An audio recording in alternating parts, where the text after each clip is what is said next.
Good afternoon, and welcome to this episode of Community Candor as we fall into financial fitness. Today, we are very excited to be here with you and our partners at Fifth Third to talk about developing a business plan. Welcome.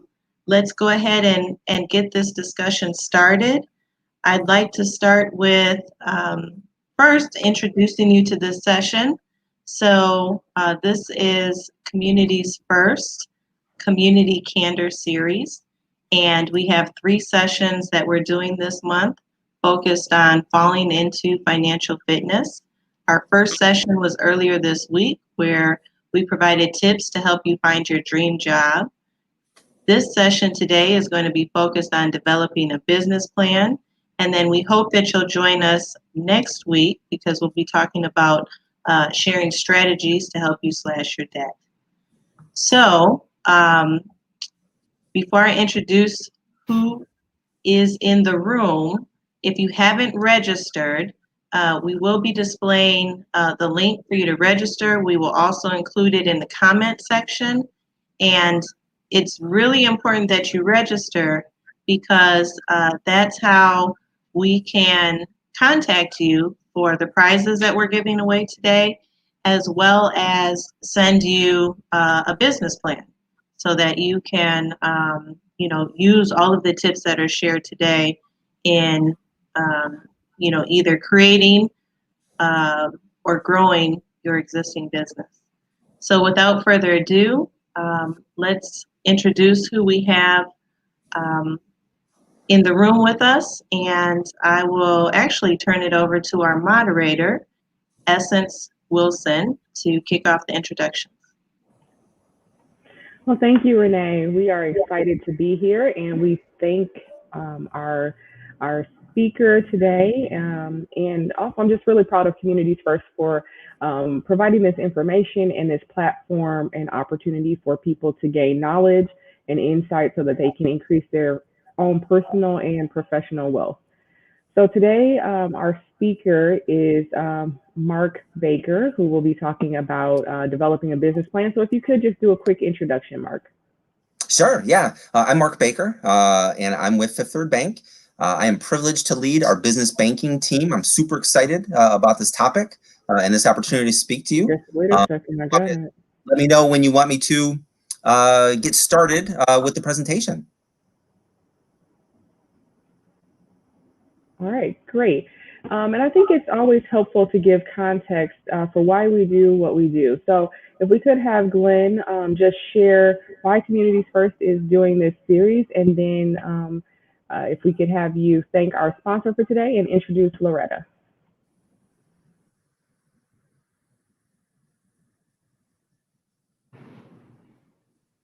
Hello. Thank you, everybody. Good afternoon. Thank you for being here. I'm Glenn Wilson, President and CEO of Communities First, Inc. We're so happy to be joining you again for another series like Renee was talking about earlier with Community Candor, and to fall in this fitness with us by fighting along with our partners and sponsors, Fifth Third Bank, you access to more information to help you to become more financially fit in your life. Not only just personally, but also with your business. We always strive as an organization. Our motto is empowering people and building community. And with empowering anyone is making sure that you give people access to information, making it available to them. So then it's tangible, and then also giving them the resources that are needed and connecting them with the right people and connecting them with the right places to make sure that they're able to move the things forward in their lives and in their businesses. So we are so thankful when we're able to partner with people like Fifth Third Bank this summer, just throughout the series that we work with, that Renee, worked on putting together. I think we were able to reach over 17,000 either people and small businesses through COVID. That's been really impactful. We've had people that were able to refinance mortgages, people to get business loans, people get access to other banking information that they may need, or connecting to different resources they just need to be successful overall, slashing debt. I've had people sending inbox messages about, hey, that class that you gave, I was able to either sign up for Credit Karma or something of that nature that help people to start getting on a place for financial freedom. And so I'm just so excited about business plans today and talking about that with Loretta and Mark and Renee, because without a business plan, it's very hard to know where you're going. And Loretta, thanks so much for being with us today. And if there's anything you'd like to say, please add from a Fifth Third Bank perspective. But we appreciate you joining us today. Yeah, thank you. Sure. And I'm Loretta Humphrey Cruz, and I am in the Community Development and Sustainability Group at Fifth Third Bank. And we really appreciate the opportunity to work with Communities First. We obviously we love all of our community partners because you guys give us the opportunity to provide financial literacy and empowerment on an exponential base in an exponential way. So we take the opportunities to work with our partners, and you guys are excellent, to outreach to the communities that we serve. And this program that we're doing actually encapsulates, is a pivot from our traditional method of providing financial empowerment across the community. During the summer, we would typically have our e-bus. It is the Fifth Third Financial Empowerment Mobile, big 40-foot blue bus. You can't miss it. And we go all over southeastern Michigan. However, with conditions being the way they are this year, we didn't have an opportunity to do that. And ensuring that we put the health and safety of our customers and our communities first and as a top priority. So we pivoted to a virtual environment, and Communities First was a very willing and able partner to continue to help us continue to provide financial outreach and information and education. So we certainly do appreciate that. And we really do value the partnership as well. And I am actually speaking on behalf of, obviously, our department, the bank, and the CED manager, Tanya Rose, who was not able to be with us this afternoon. But all I can say is thank you. Thank you for inviting us. Thank you for your contributions and your efforts in the community to educate people, to help them become more financially fit. Because it is truly needed. And I can definitely say from experience, limited experience, that what you're going to receive this afternoon from Mark is a masterclass in developing a business plan. So thank you again. And on behalf of Fifth Third Bank, thank you. And that's it. Well, thank you very much to Fifth Third Bank, and thank you, Loretta, for sharing that information. We are living in a unique time right now, and kudos to you for being able to pivot in this season. We are going to get started with Mark's presentation. I'm really excited about this because a lot of times people know that when they're starting a business, or even if they're an experienced business person, that they get asked for, their business plan, or they get asked for details or elements of their business plan. And sometimes people are prepared, but oftentimes they are not. They've got a great idea, but haven't determined the feasibility of it and haven't walked out what the future looks like for their business. So this information is extremely important. If you do want a copy of that free business plan template and the materials that Mark is going to go over, please be sure to register. The link is in the comment section on social media. So we are going to turn things over to Mark for his presentation. Fantastic. Yeah, this is a great opportunity for me. I'm super excited about this. The first thing that I want to do, though, is I do want to thank again Renee, who's a former colleague of mine in a previous life. It was actually great to see her. Also, Essence and Glenn.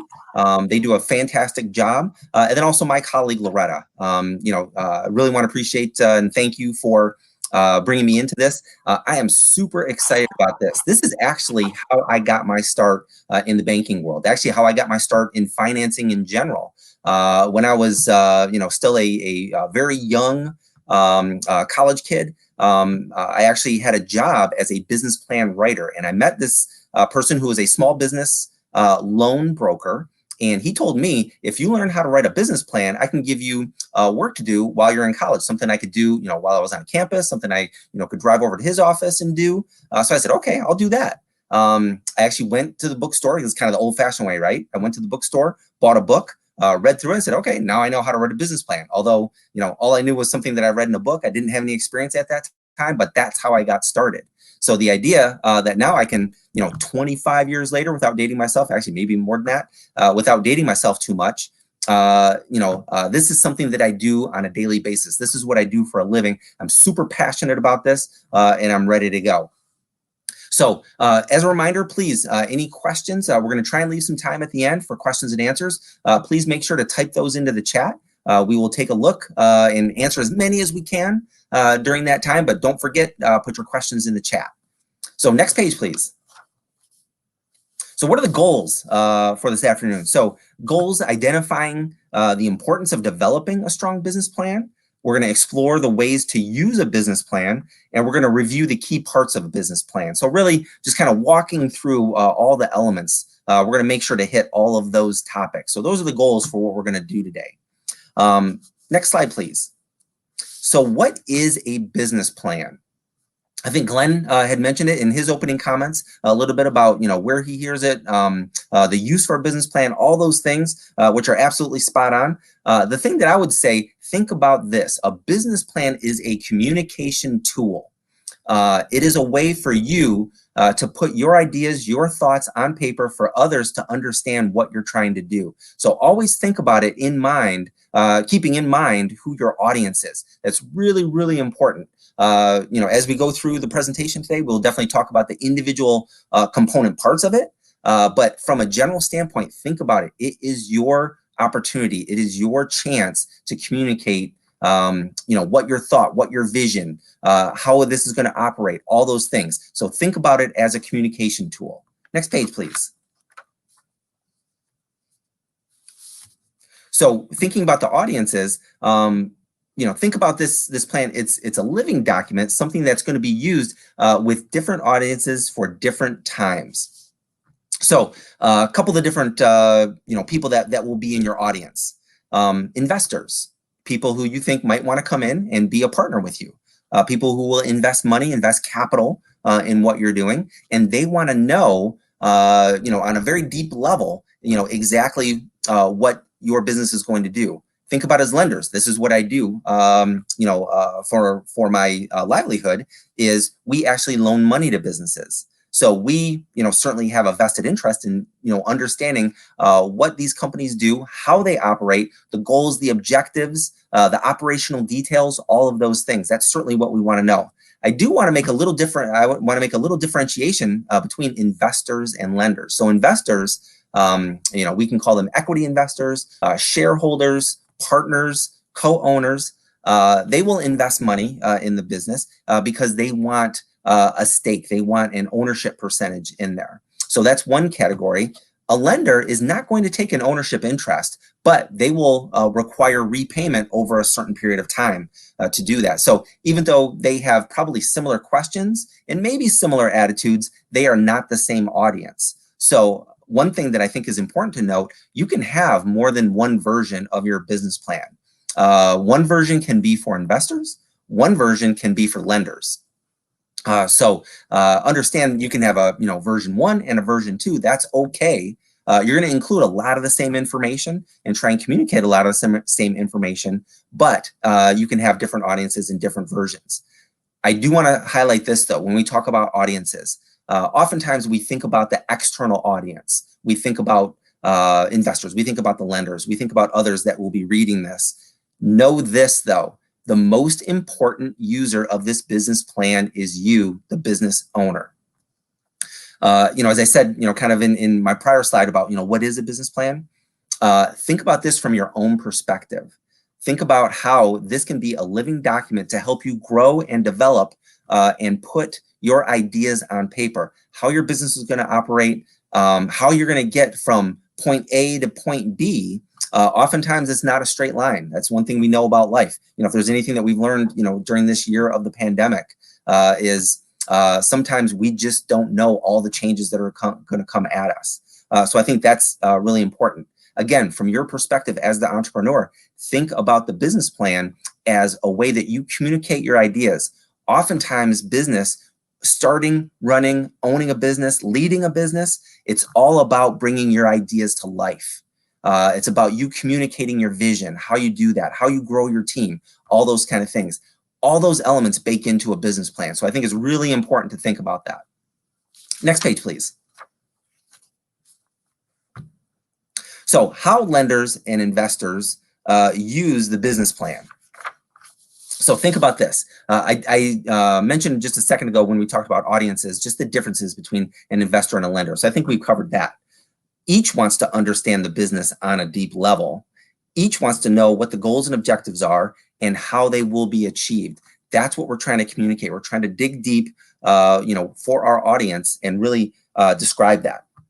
One aspect I really want to highlight in this section is no matter who the audience is, whether it's an investor, a lender, a community partner, whether it's yourself, whether it's your partner, whether it's your ownership team, whether it's your management team, your leadership team, keep in mind that they will also hold you accountable for this. I think that's really important to know, that there's always kind of the back end of it, that accountability piece, which will allow them to go back and say, okay, you said you were going to do this. You said we were going to achieve this goal.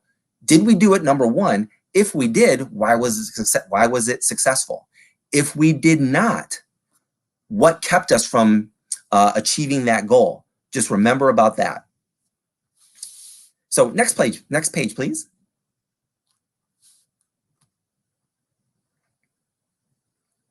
So on the next page, we'll look at the key parts of a business plan. Thank you. In general, every business plan is made up of 7 general main parts that describe what your company does, how it's organized, where it fits in the industry, sales, marketing strategy, that kind of thing. It includes the story of your business. So we'll look and actually step through each one of those. Let's go to the next slide, please. We're going to start talking about the executive summary. And before I do that, I just want to remember, I just want to remind everybody that please put your questions in the chat. We will try and make sure that we have enough time after to address those questions. But let's talk about the executive summary. So this is where you really kind of boil your business plan down to one short summary document, the executive summary.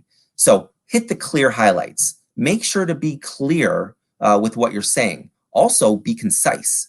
Remember, this is the summary portion.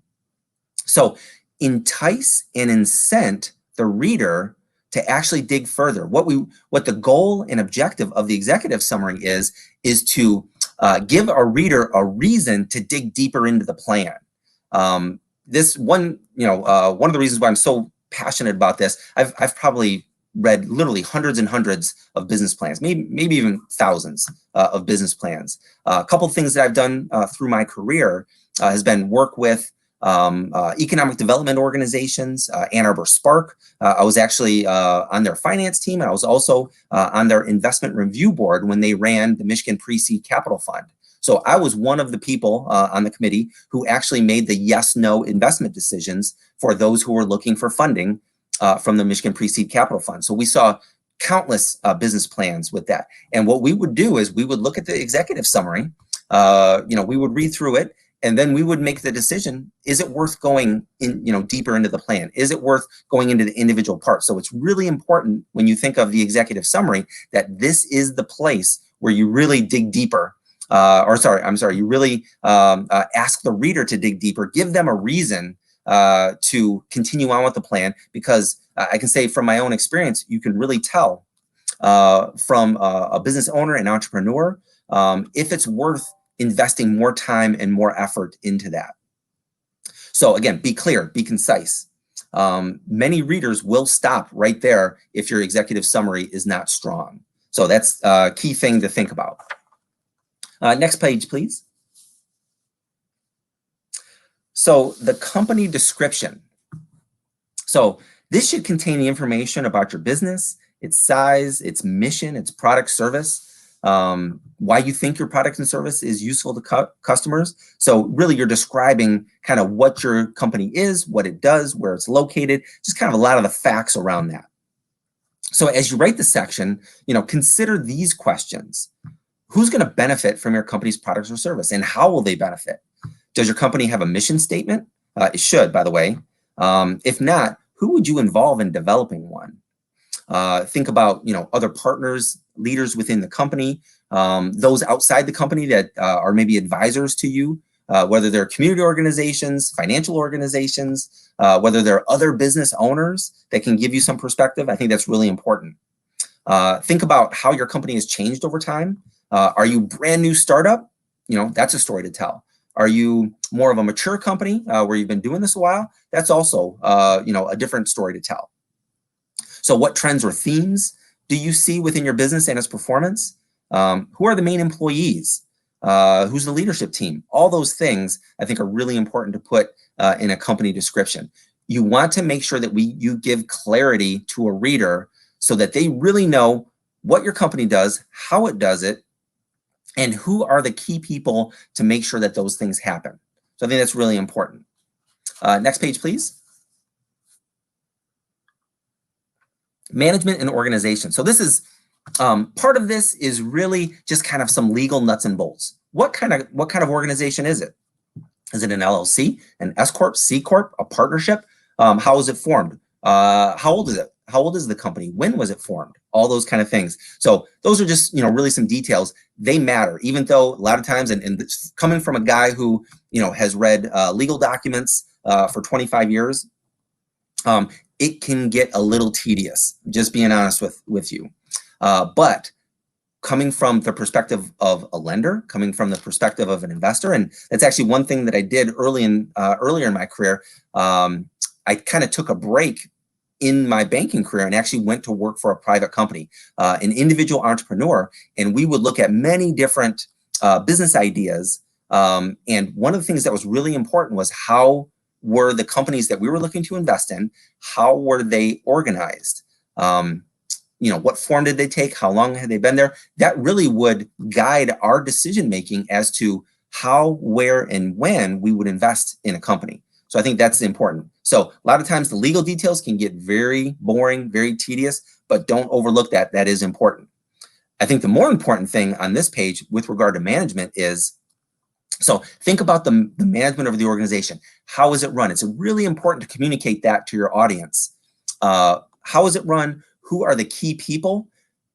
We want to make sure that we are really compelling in this area. Want to make sure that you show how the company is led, who does it, what are their qualifications. This is the case where people really start to make a personal connection through the business plan. This is where they say, I want to meet this owner. I want to meet that key manager. I want to meet that salesperson. I want to really understand and dig deep. That's where those ties can really, really happen. So I think that's really important. Next slide, please. So market research. So this is where you build your bona fides. This is where you present that you know exactly what you're talking about. So you want to answer the questions and you want to be able to demonstrate for people, do you understand your market, your industry, your customers, your vendors? Do you understand all those? Are you knowledgeable and are you prepared to manage and capitalize on trends affecting your business? Have you done that deep research? Are you kind of a first level, just quick Google search kind of person? Or do you really dig in and find the underlying data and details? Do you use tools and resources that are available to you that really go deeper on the research level? It becomes very clear, again, someone who has read probably thousands of business plans, it really becomes clear on those who have done the superficial research versus those who have really dug deep and know what they're talking about. This is where you'll get challenged. And you should accept that challenge and embrace that challenge and be ready for that challenge. Because oftentimes, if you have only done superficial research, the person that is reading your plan may have done more research than you, in which case, your shortcomings are really going to shine. But the converse of that is also true. if you have really done your research and dug in the way that you should have, when you are challenged, you're going to shine, and that is going to really bolster your case for what you're trying to do. The last thing that I want to talk about is the regulatory environment. So, we're in the middle of a pandemic right now. Things have changed. One thing, though, that is constant is change. And oftentimes, whether they're political pressures, economic pressures, whatever they might be, the regulatory environment does change for many businesses. So be ready to talk about that. All right, next slide, please. So the product and the service. I love this because this is really where a company can expand and shine in what they do and how they do it. I think a couple of really important points to make sure that we add within this discussion of the product and service is make sure you have a strong explanation. Make sure they really understand, particularly if what you have is more of a technical product. Make sure that you really guide and lead them to understand exactly what it is that you do and how you do it. Also, make sure you include in your description what problem or what issue you solve. So your products and service should be solving something. They should be providing something that allows people to do what they really want to do. Describe that. Make sure that you give the reader a clear understanding of that. Also include what your value proposition is. Oftentimes people, with products and services have more than one option. Why is yours better? Why does yours provide more value? What is it, within your structure or maybe how you do it that unlocks maybe some solutions that your customers maybe weren't aware of, or they were aware of but couldn't figure out how to solve. So make sure you include all of that in there.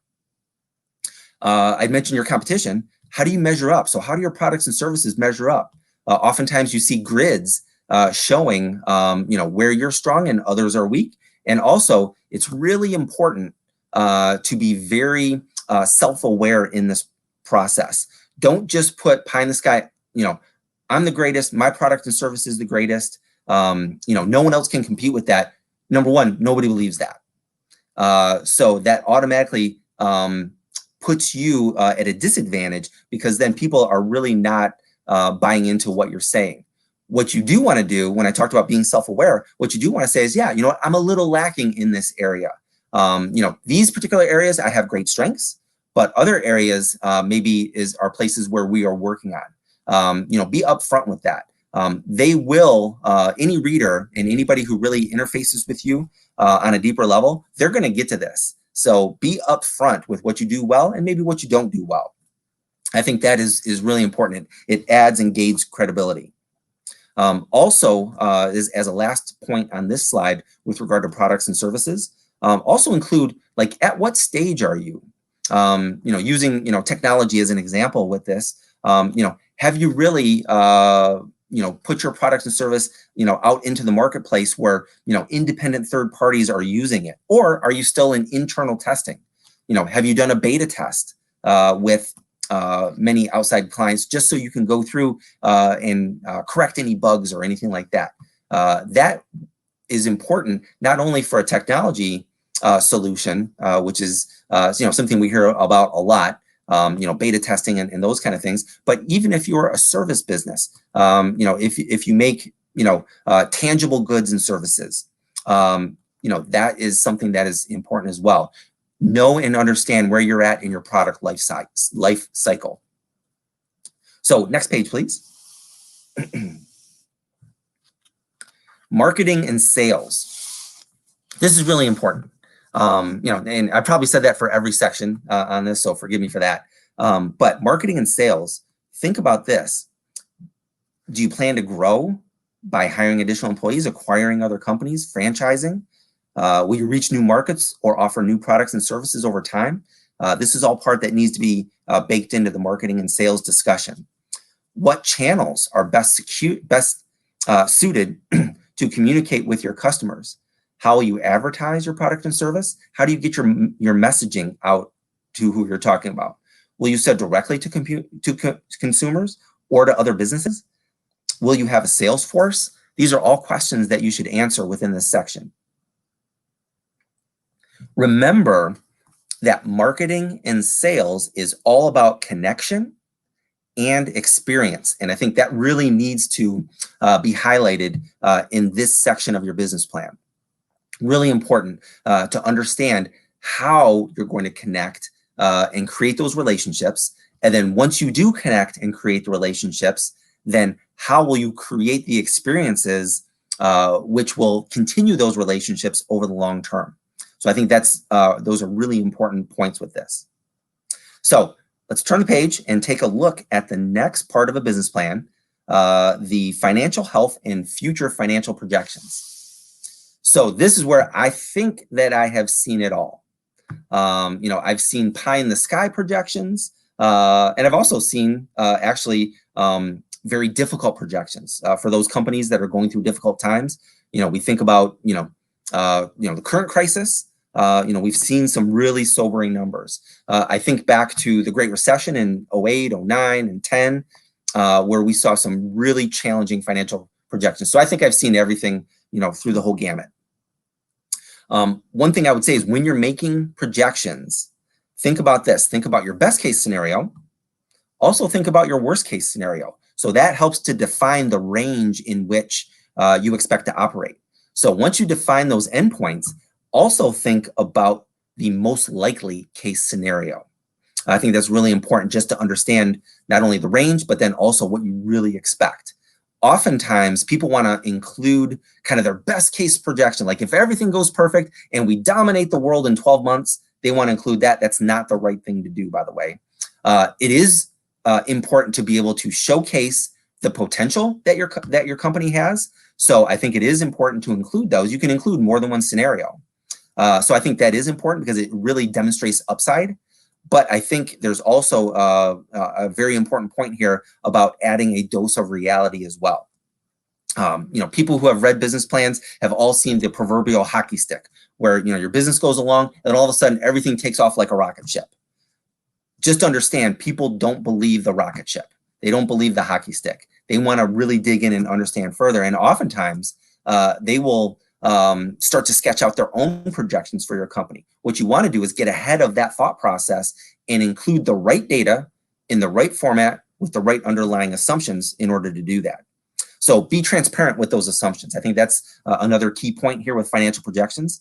Be very transparent. Make sure that you include the assumptions, which really will allow you to continue to gain and create that credibility. If someone looks at your projections and understands the assumptions that you're using, understands where they're coming from, understands the key factors which are involved in that, they will be more comfortable with the message that you're trying to give them. So, definitely don't underplay what your company is going to do and the potential that it has, but also definitely don't overplay it because then that actually has an opposite effect where it could hurt what you're trying to do with this.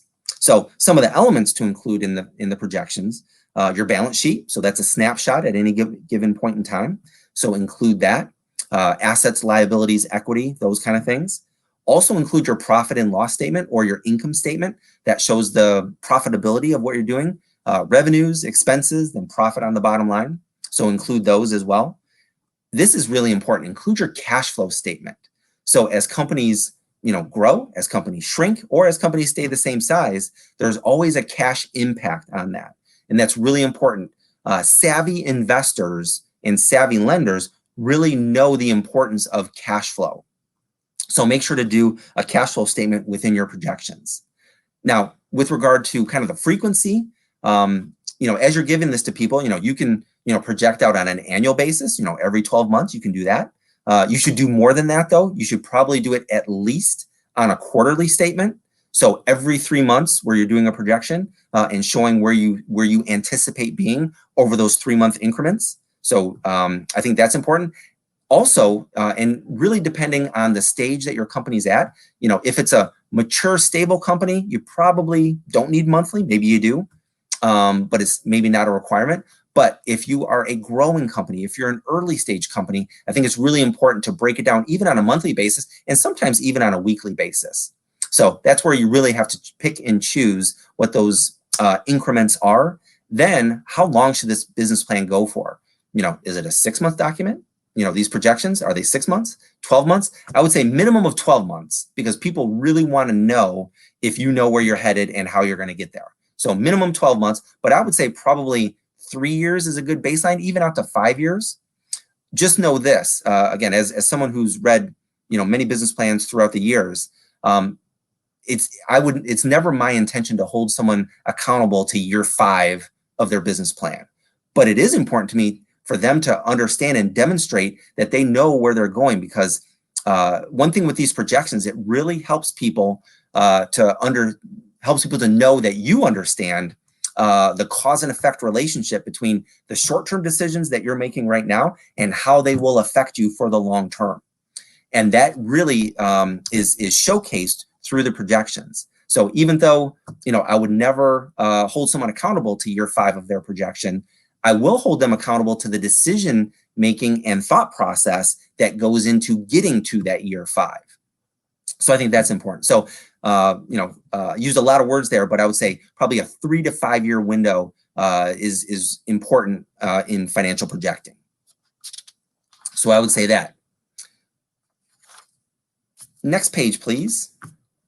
So talking about the resources. Renee Kent and the Communities First organization, obviously a really good partner for some of these. Up on the screen, you see SCORE, SBDC, Veterans Business Outreach Center, Women-Owned Businesses. There are scores of other ones. Matter of fact, I hesitate to even name others because there are so many and I don't want to leave any out. But there are so many, maybe I will mention a couple of, Tech Town, there's Automation Alley, there's Ann Arbor Spark. There are so many places to get this information. Also know that it doesn't have to come at a cost. Many, if not most of these organizations will sit down and counsel you at no cost. So I think that's really important to know, that you don't have to break the bank in order to find outside resources to help you do this. So I think that's really important. One thing that I've learned through my decades in this business is this is a team sport. The idea that you can be a lone wolf and go out and do everything on your own, I think that's very short-sighted.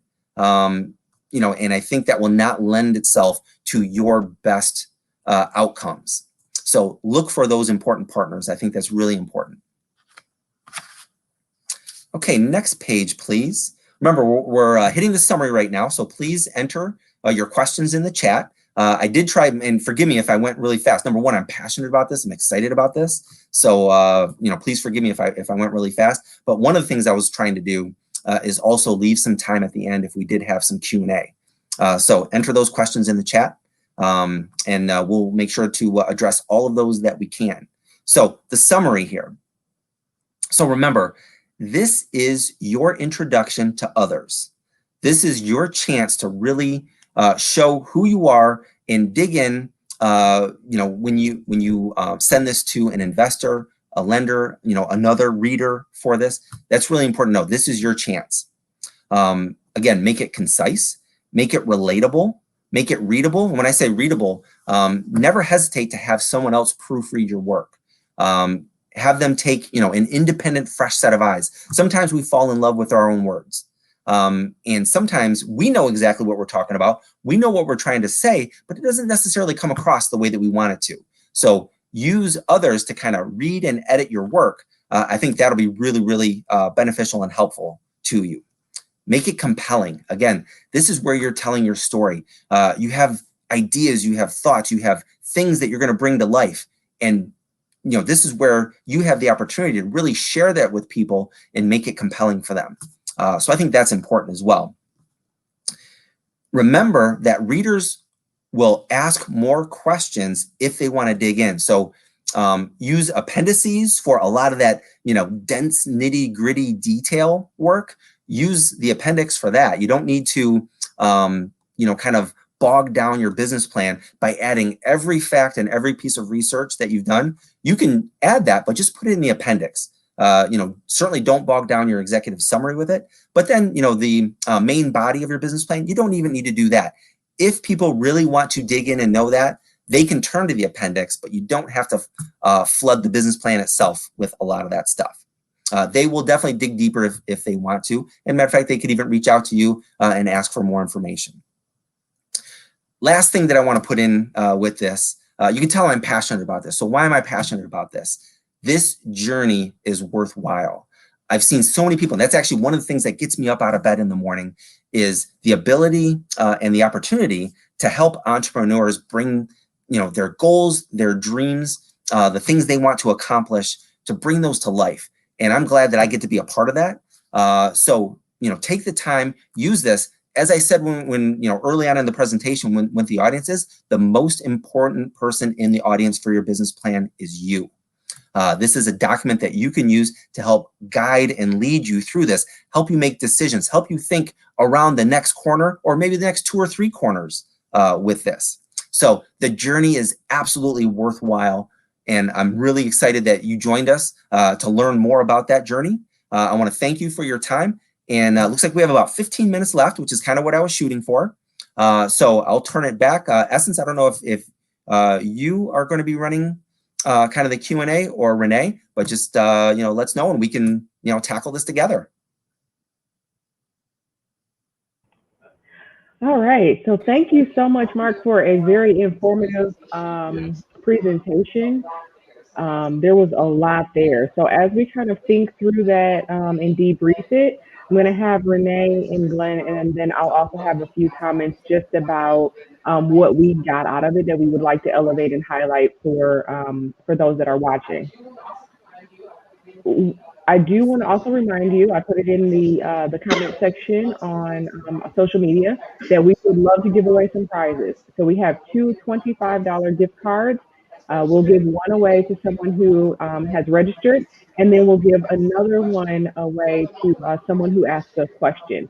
So at the moment, we don't have any questions in the chat, but that's okay. You still have time. We won't do those giveaways until the very end. So Renee, would you like to share something that you gathered from the presentation that you think people really should pay attention to? Sure. Thank you, Essence, and thank you to Mark. Definitely felt your passion, and having known you for a couple of years in her past life, I definitely see your commitment to working with small businesses and companies of all sizes, really, to help them, meet their goals and find success. There was so much that I got from that presentation. Just being a former investor and lender, and working with a lot of community organizations, but I'll just mention a couple. One thing that I recognized in going through that list of items that are kind of like the key items that you expect to see in a business plan is oftentimes when I would be approached by somebody who had a vision or an idea, whether it was for their business, community organization, or a project, oftentimes they would be so much focused on the executive summary, so describing the vision, getting you engaged in what they want to do, and the product and service. And everything else was just going to fall in place. So if I could, oftentimes people would feel like if they could just get you on board with their vision and with their product, that everything else would fall into place. And as a former funder, I would say those are important, but at the end of the day, all of those other pieces have to come together. It can't just be about your dream and the product. You've got to have all of those other pieces together, and they have to make sense, especially the financial projections. And I like how you shared resources, because that was often a question that would come up is, I've got the vision, I've got the idea, but I don't necessarily have the capacity to put together financial projections. So who can I work with, that will help me do some of these other components, whether it's market research or financial analysis. And so I'm glad that you mentioned some of those. And I'll just add another one, Prosper Us. There are a lot of free resources in the community that will work with small businesses to help them put those pieces together, either for free or at a highly discounted price in order to, as I said before, in order to create your business, whether you're brand new or to grow your business if you're existing. So, and I'll stop talking because there's just so much there that I think is really valuable. So I hope that the audience picked up on, some of those pieces or whatever it is that they need to help them get from where they are to where So they're it going. sounds like Mark's passion is contagious because you caught it. Thank you for those comments, Renee, and for sharing your experience working with small businesses as well. Glenn, do you have any remarks about Mark's presentations or things Yeah. that you think people should really pay attention to with business plans? Are you able to hear me? All right. Sorry about that. Yeah, Mark, definitely great presentation. I always enjoy to hear it. Sometimes people think, I think what Renee said that earlier, it's just about talking about the journey, and the business plan is really what that journey looks like on paper, for somebody to understand and break it down in pieces that they are able to talk about your journey, right? Because really what you're looking for is an ambassador, right? And you're looking for an ambassador. You're at a bank. You're looking for an ambassador with an investor. And I always tell people, if you have to keep explaining something to somebody over and over and over again, then you usually got to go back to the drawing board. And so when you mention the strong narrative, even with that piece, that's good. Now, one piece that I think most people miss out on because they're always so excited about the product, right?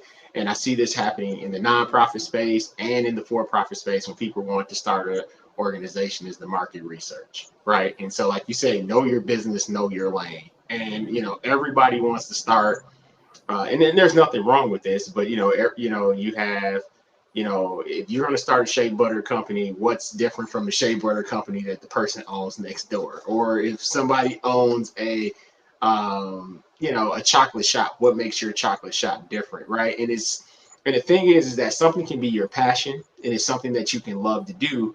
But if you don't take the time and find out what makes your product unique, what makes it different, what about your narrative or your story that's going to separate it, and understanding the market demand for your actual industry, right? Because there are so many people that jump into an industry that's already oversubscribed, right? And in order for you to disrupt that market, you're going to have to bring something to the table that's going to be that's going to have to disrupt whatever it may be. So it's whether if it's technology, whether, like I said, if it's chocolate, if it's clothing, or any of those things, know your market and do the research. So I appreciate that. And then even in the nonprofit space, people always want to start a nonprofit and they say, oh, I want to do this, or I want to help this type of group, or I want to help the homeless, or I want to help people in business. But then I'll always ask people my next question, and Renee, I've heard her ask this question in essence when people come and talk to us, and we'll say, hey, did you do any research in the community to see who already provides those services? And then they go, no. Or normally they don't do the research, and you'll find out that sometimes there's 10 or 15 groups or different people that's doing the same exact thing that you say you want to do, and it's about plugging in and sometimes helping with that to make sure you don't overdo it.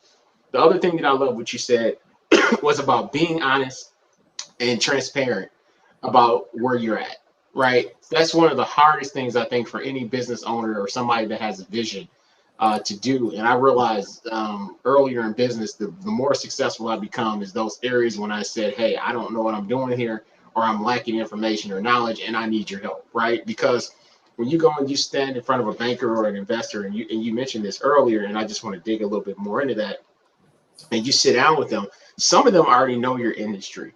And some people that you're sitting with already invest in your industry and has very clear understanding or knowledge of what you're doing. And maybe why they're taking the meeting is because they know that they have something of value that can help take you from here to take you to the next level. And what happens is sometimes people go and they sit down and they don't want to be transparent about who they are or where they're at. And the person just thinks, well, if you have it all figured out, then go right ahead and do it, since you have everything figured out, not knowing if you just said, hey, I know I'm strong here, like you mentioned earlier, but maybe in the back office part I lack, right? And you don't even know, but they have a full accounting firm that just does back offices for companies that they invest in. Or you don't have technology to do certain things, or you don't have the buying power, or whatever that may be. So I love when you mentioned that about the transparency. And I think more people need to be honest and transparent with, this is what if you're just great at telling the story and you got the vision and you need the back office help, you need to say, that's where I need help. That's where I lack. Is there something that you can help get me there? And I'll just say, for people, you'd be surprised at how many people will say, hey, I already got exactly what you need, and I'm going to plug you into this person and this person. And if you can't show that you have a lack or a need as a business person, that's usually not the type of person they want to be in business in, because that's usually when problems start. That's usually, problems start to begin there if you don't be honest and transparent with your partners and or bank partners that you're working with.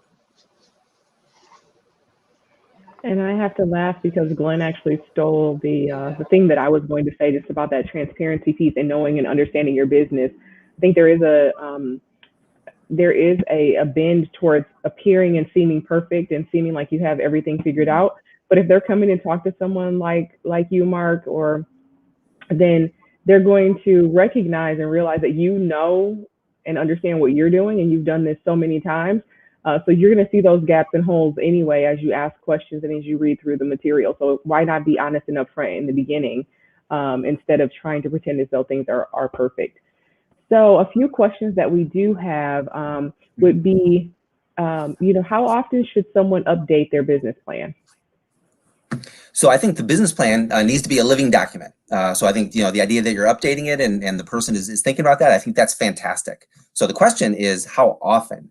I would say this. Part of it depends on, kind of what stage your business is in. If it's a, younger growing business, in a dynamic industry, maybe you need to do it, every month, something like that. If it's something that, maybe is, maybe not as, dynamic, but still requires some attention and, some growth and development, I'd say, every 6 months at a minimum. I think that's a tool that can really help document your growth, your change, your understanding, of your business, your markets, your customers, your supplier base. So I think the idea that you're going back and, revisiting that on a regular basis is really important.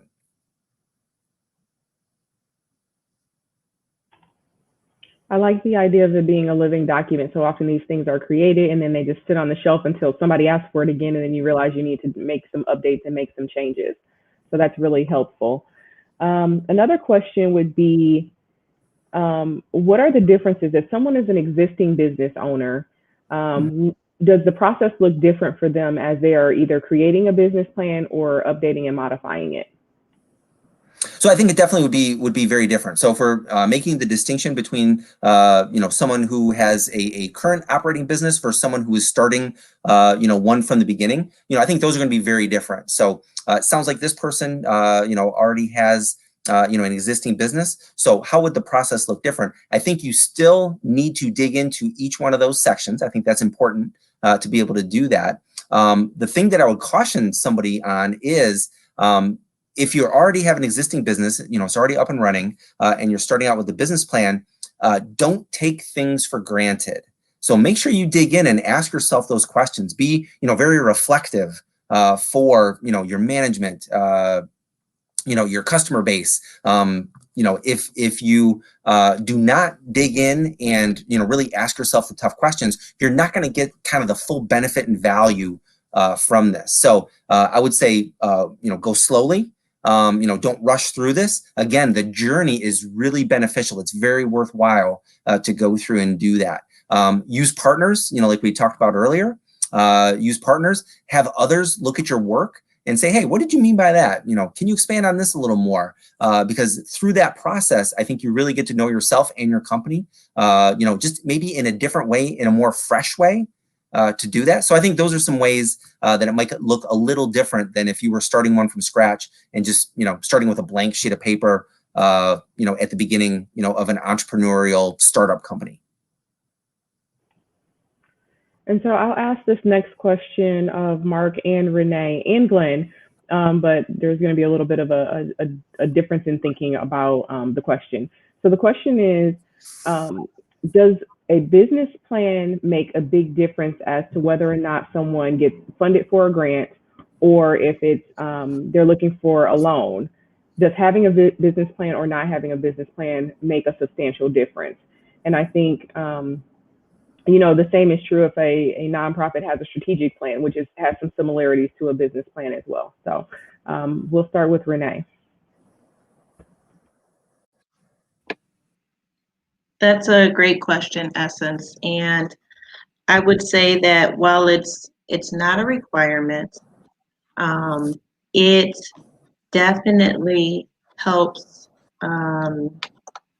make the case a lot stronger, whether it's for lending, investing, or on the grant and sponsorship side, because I've been on, I've worn all of those hats. And I just would like to add, on the nonprofit side, nonprofit does not mean no profit. And, seeking out a grant or a sponsorship, well, let me back up. Seeking out a grant for a program or organization, oftentimes organizations that are underwriting, and notice the word I said, underwriting those grant requests, want to ensure that those funds are going to be used for the purposes indicated. And so there's going to be some underwriting that the organization has the capacity to carry out those activities. And that underwriting looks similar to that of what you would do for a loan. You want to review the organization's background. Who's doing the work? Do they have the capacity? Do they have the financial wherewithal to do what they're asking for funding for?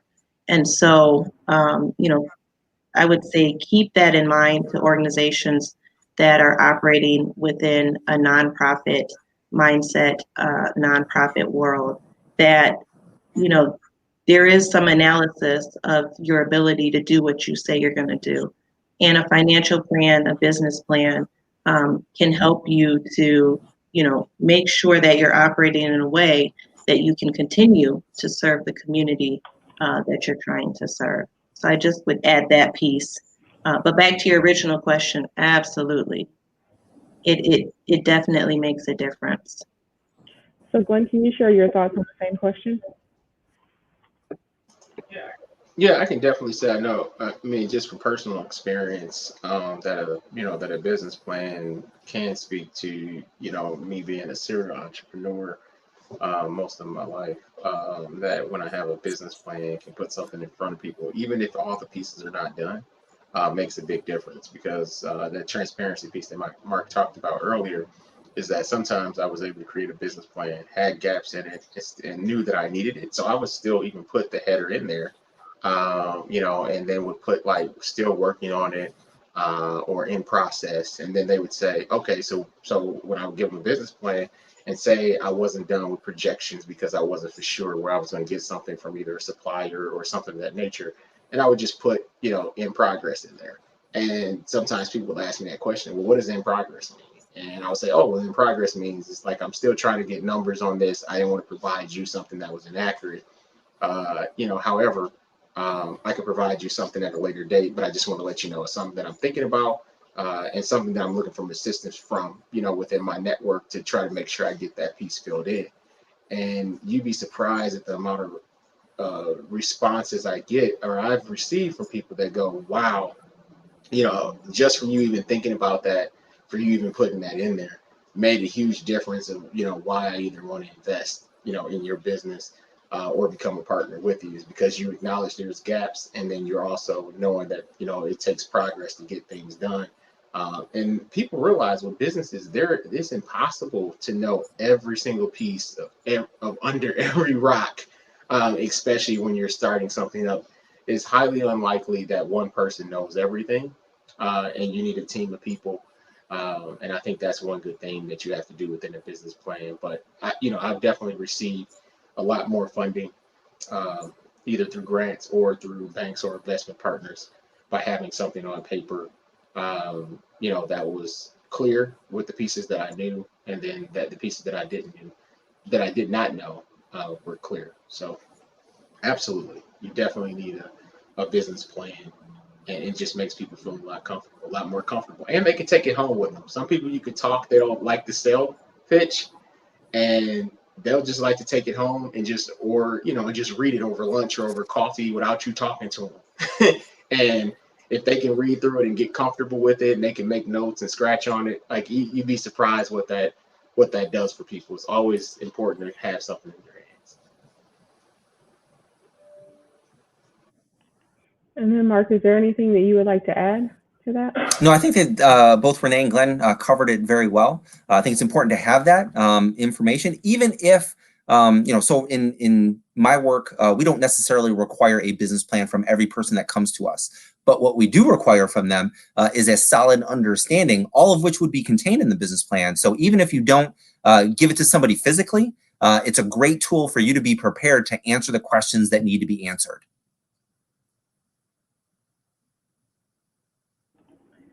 So I think the thing that I'm hearing is that it's not always required, but it's really, really helpful. And I think Mark talked about it earlier, that the journey can be just as important as the final product. And when you think about that, a business plan or a strategic plan is evidence that you truly have analyzed your business and that you've thought through who you are and what you do. And this builds confidence from a funder or a bank or an investor.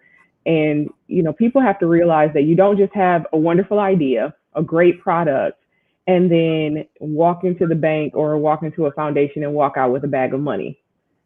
If you're walking into a bank and you walk out with a bag of money and you didn't have to do anything to get it, you probably have committed a crime, right?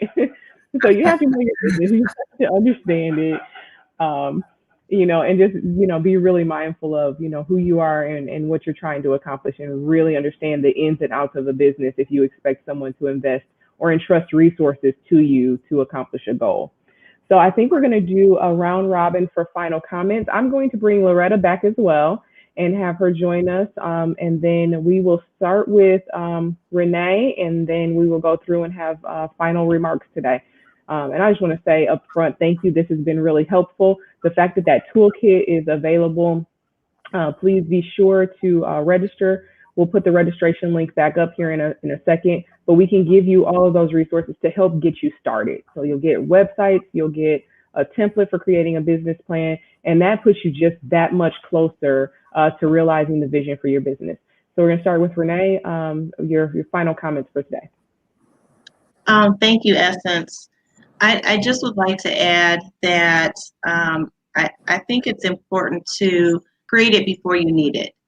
Because if you come to a point where, say, somebody wants to invest in your business, or you realize you need some funding, wherever you are in your business, at the point that somebody asks for a business plan, if that's the point that you're scrambling to create one, you're not going to be ready.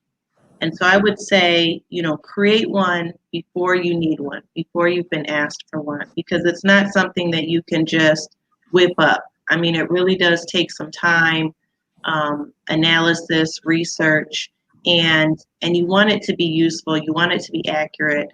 So definitely start working on it now, or start updating it now, because again, at the point that you need it, you're already behind the wheel if you're just starting to create it. And there are resources out there to help you do it. So don't feel too overwhelmed. Absolutely. And I wholeheartedly agree with that idea. I remember when I was in high school, I played tennis, and the coach would say, don't get ready, stay ready, right? So I think the same idea applies with a business plan. It is a living document. It's good to have one and to continually update it and refine it. Mark, we're going to have you give us your final words next. Sure. So number one, thank you for having me.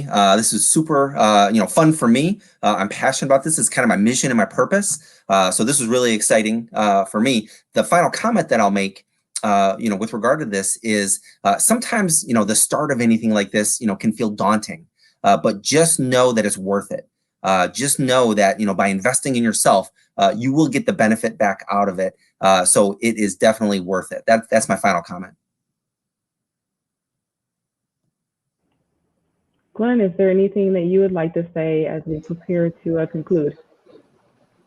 Yeah, I would just say, Mark, once again, you did an excellent job today with with all your information that you provided. I'm very excited to be able to, share the toolkit, with our, with our networks and the people that reach out for it. I think it's going to be a great tool to use. I think you said it, to start, don't be discouraged, don't lack the sense to go after it because it seems like it's hard. I always tell people, if you don't have time for your dream, other people won't have time for your dream either. So the work that you're willing to put in and that time and effort, people will get on for that vision when they know that you're willing to put the work in and you're not asking them to do anything that you won't do. So if you can't take a few minutes or a few hours and some days to put together a business plan to say, hey, I'm serious about this, it's going to be very hard to get people to say that I'm serious about it too. So just know what you get into any business is what you get out of it. So put the work in. There's no way around that. And I just hope that this information for you today was empowering. And I just want to say once again, thanks to Loretta at Fifth Third Bank for partnering with us today to get this information out there. And thank you for that, Glenn. At the core of Communities First, we are about removing barriers and creating opportunities as we work to build healthy, vibrant communities. And we're so grateful and thankful to Mark for being here today, for sharing all that wonderful information, and to Fifth Third for being our sponsor and partner in this series. So Loretta, share with us your final thoughts as we prepare to do our giveaway and some quick reminders.